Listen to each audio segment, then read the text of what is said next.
धरती से सेवा ही समर्पण अभियान के अगले चरण की भारतीय राष्ट्रीय कांग्रेस और हरियाणा प्रदेश कांग्रेस कमेटी की ओर से आज इसकी हम शुरुआत कर रहे हैं। हरियाणा में हर जिले में कांग्रेस के साथी अपने अपने तरीके से सेवा में लगे। ये कार्यक्रम किसी व्यक्ति विशेष का नहीं, ये मेरा कार्यक्रम नहीं है, ये भारतीय राष्ट्रीय कांग्रेस पार्टी का कार्यक्रम है। मैं ये कहना चाहूँगा, इसमें हमने आज 3 तरह के प्रोग्रामों की शुरुआत हम करेंगे। नंबर 1, आज सरकारी अस्पताल और जितने प्राइवेट अस्पताल हैं, फतेहाबाद तो वैसे भी डॉक्टर साहिबान जो हैं यहाँ संख्या सरसा, फतेहाबाद में, हिसार, इन 3 शहरों में काफ़ी है। इन सारे अस्पतालों में कांग्रेस पार्टी की ओर से पीपीई किट्स, सोडियम हाइपोक्लोराइड का सोल्यूशन और इसके साथ साथ हैंड सैनिटाइजर हर डॉक्टर साहिबान तक हम पहुंचाएं। मेरे ख्याल से 20 अस्पताल बड़े हैं, जिनमें मैं जाऊंगा, 5 पे बाकी के सारे साथी जाएंगे। तो हमने 25 अस्पतालों का आज कार्यक्रम रखा है और 3 जो पुलिस स्टेशन हैं और एक जो हमारे पत्रकार भाई हैं, क्योंकि हमने पहले दिन से ही ये हम मानते हैं कि पत्रकार साथी, सैनिटेशन वर्कर, पुलिस के कार्यकर्मी, डॉक्टर साहिबान, नर्स, पैरामेडिक, ये सारे प्रभावित हो सकते हैं कोरोना से कहीं ना कहीं। दूसरा इसका चरण है सोडियम हाइपोक्लोराइड से पूरे इलाके का छिड़काव। विनीत भाई भी अब यहाँ आ गए हैं दिल्ली से, हमने इनको दफ्तर से फ्री कर दिया अखिल भारतीय कांग्रेस कमेटी से कुछ दिन के लिए, और हमारे सब साथी मिलकर पूरे इलाके के अंदर सोडियम हाइपोक्लोराइड का छिड़काव कांग्रेस पार्टी की ओर से करेगी। तीसरा इसका जो हिस्सा है वो है फ्री ऑक्सीजन सेवा। आप ये जानते हैं, ऑक्सीजन यही तंगी है सबसे भयंकर।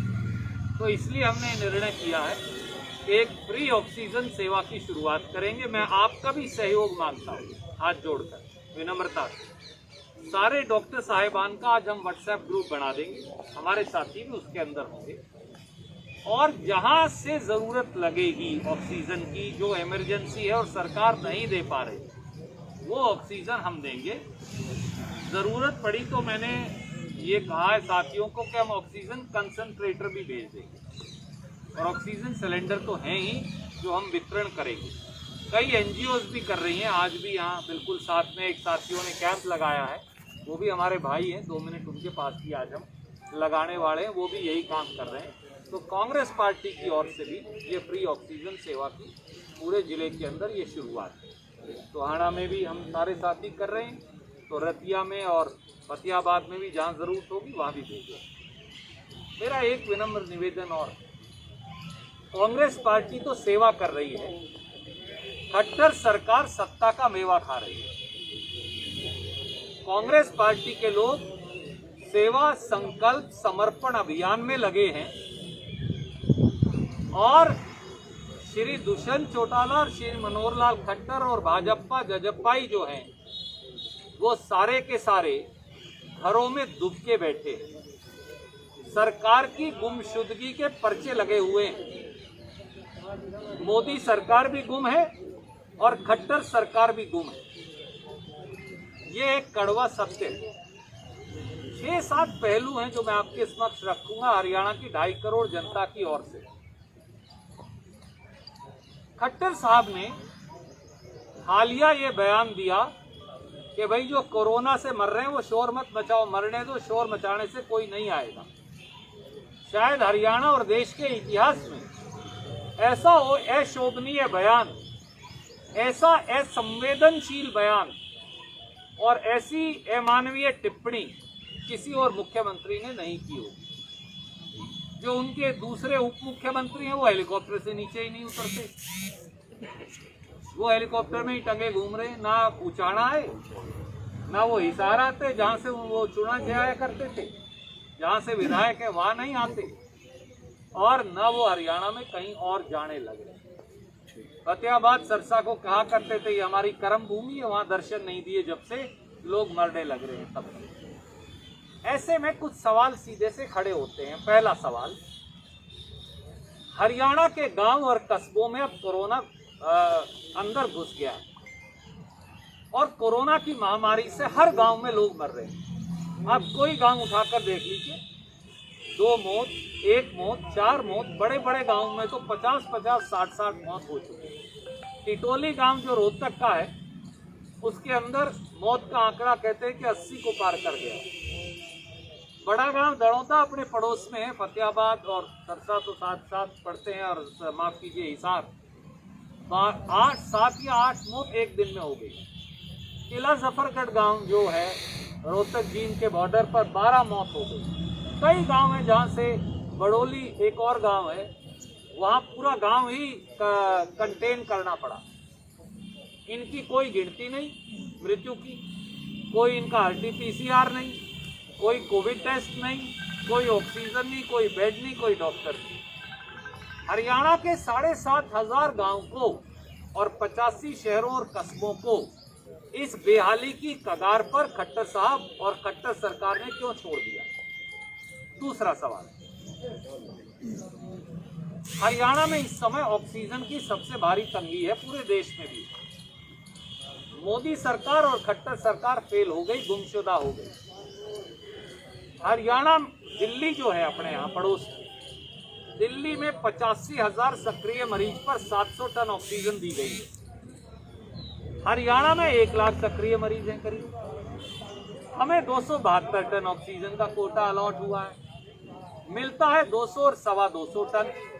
बाकी का सारा कहाँ है? बाकी वो हमें मिलता ही नहीं, क्योंकि एक बेवकूफाना, मैं बहुत जिम्मेवारी से ये शब्द इस्तेमाल कर रहा हूँ, बेवकूफाना बचकाना निर्णय श्री अमित शाह जी द्वारा लिया गया, जो सारी ऑक्सीजन कंट्रोल करते हैं।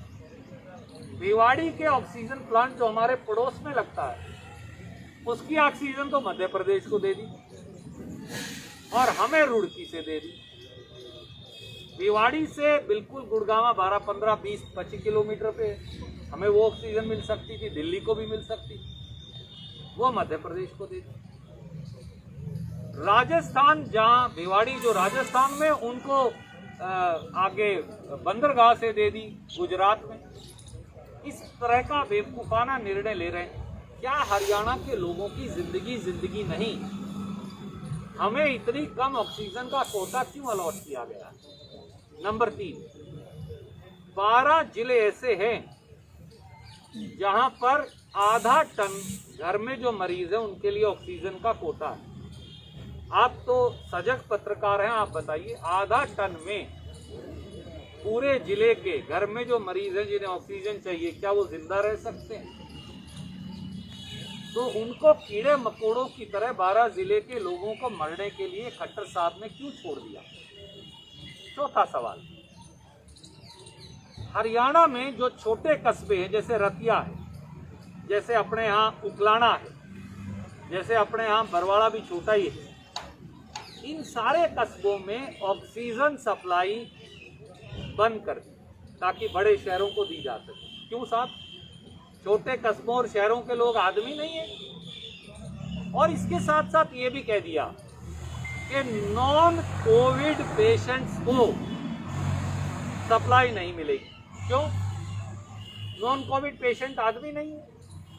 मैं एक अस्पताल में गया, वो लेडी डॉक्टर रो रही थी, मैंने कल भी कहा, एक टेलीविजन चैनल पर कहा, वो बोली भैया एक बहन आई हुई है जिसके बच्चा होने वाला है, बच्चा उल्टा है, कॉम्प्लिकेट हुआ है, वो मर जाएगी, ऑक्सीजन नहीं। मैंने कहा क्यों? बोले वो कहते नॉन कोविड है तो इसको नहीं देंगे, हमें मिलती नहीं, हम किसी तरह से अरेंज करके लेकर आए। एक्सीडेंट केस है, कोई ऑक्सीजन नहीं। किसी को लीवर की, किडनी की, फेफड़े की, कैंसर की, किसी और चीज की शिकायत है, कोई ऑक्सीजन नहीं। क्यों आप लोगों को मरने के लिए छोड़ रखा है? 5वीं बात, हरियाणा में एक नया धमचक्कर अरेंजमेंट शुरू किया है, ये भी मैं सोचकर कह रहा हूं सब। दुष्यंत चौटाला और खट्टर साहब ने एक नया धमचक्कर अरेंजमेंट किया। वो क्या है? वो कहते हैं अगर कोविड अस्पताल बनाना है तो उसका लाइसेंस लेना पड़ेगा। ये साहब बड़ा है, तो ये तो हमने कभी सुना नहीं था। तब आप मुझे बताइए, कल को आपको आंख दिखाड़ी, डॉक्टर के पास जाना है तो डॉक्टर को लाइसेंस लेना पड़ेगा आंख देखने के लिए। या कल को हड्डी टूट जाए, हड्डी के डॉक्टर के पास आपको जाना है तो वो लाइसेंस लेके आएगा कि मैं हड्डी का अस्पताल चलाऊंगा। अस्पताल तो अस्पताल है, इतने प्राइवेट डॉक्टर साहिबान हैं, आप हर एक का एक प्रोटोकॉल बना देते, प्रोटोकॉल में लिखते कि ये कोविड विंग अलग होगा, उसमें अलग डॉक्टर साहिबान होंगे, अलग पैरामेडिक होंगे, उनका वेस्ट अलग डिस्पोज होगा, बस इतना ही तो करना था। परंतु इसमें भी पैसे का आदान प्रदान हो रहा है कि भाई तेरे को कोविड अस्पताल दिलाऊं, तुझे नहीं दिलाऊं। गवर्नमेंट के साथ हर प्राइवेट अस्पताल में अगर कोविड का इंतजाम छोड़ देते तो लोगों का पैसा कम लगता, जो अब महंगा इलाज है वो सस्ता हो जाता और ज़्यादा डॉक्टर उपलब्ध हो जाते। ऐसा क्यों नहीं किया? क्या इसका कोई जवाब उनके पास है? और एक आखिरी बात, दो आखिरी बातें और कहूँगा।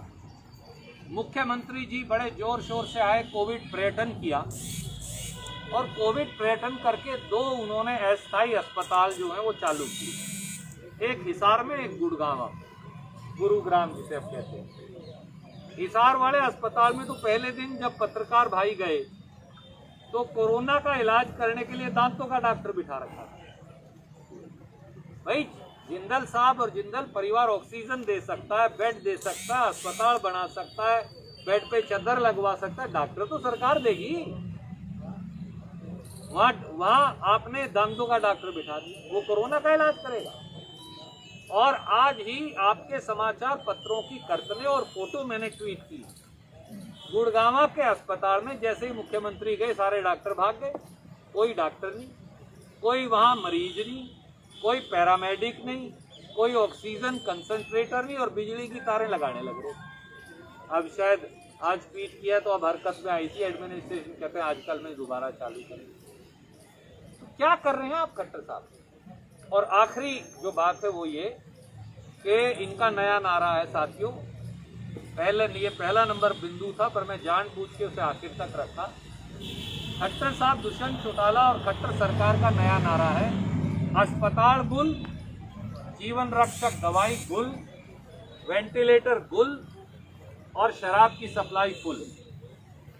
शराब के ठेके हैं फतेहाबाद में, पीछे से जाके कितनी भी शराब ले आइए। होम डिलीवरी चाहिए, होम डिलीवरी ले आइए। 100 रुपए की शराब 400, 400 की 800, 800 की 1600 रुपए में बिकने लग रही। मेरी बात सच ना हो तो आपसे ज्यादा तो गवाह कोई नहीं। ये तीसरा शराब का घोटाला है जो दुष्यंत चौटाला और खट्टर साहब कर रहे हैं। पहले 2 घोटाले मैंने उजागर किए थे, आप याद करिए। शैलजा जी ने और मैंने प्रेस कॉन्फ्रेंस करके बाकायदा 1.25 करोड़ शराब की जो बोतलें नकली हैं पाई गई बगैर टैक्स की, वो उजागर की थी। मुख्यमंत्री जी ने इससे पूछो क्या हुआ, दुष्यंत चौटाला जी इस विभाग के मंत्री हैं, क्या हुआ? बाकायदा SIT ने कहा शराब माफिया के तार जुड़े हुए हैं, जो सचिवालय में लोग बैठे हैं उनसे। कौन बैठा है सचिवालय में? हम तो विपक्ष में, हम तो बैठे नहीं, भाजपा जजप्पा वाले बैठे हैं और उनके अफसर बैठे हैं। तो जीवन रक्षक दवा गुल और शराब की सप्लाई फुल, ये उनका नारा है।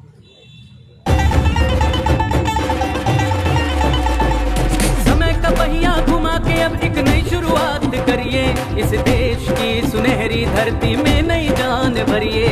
खिलखिलाते खेतों में खुशियों की बरखा करिए, अपने खेतों की फसलों से देश खुशहाल करिए। बेलारूस ट्रैक्टर, हाँ बेलारूस ट्रैक्टर, तकनीक विदेशी है, इसे देश के रंग में रंगिए।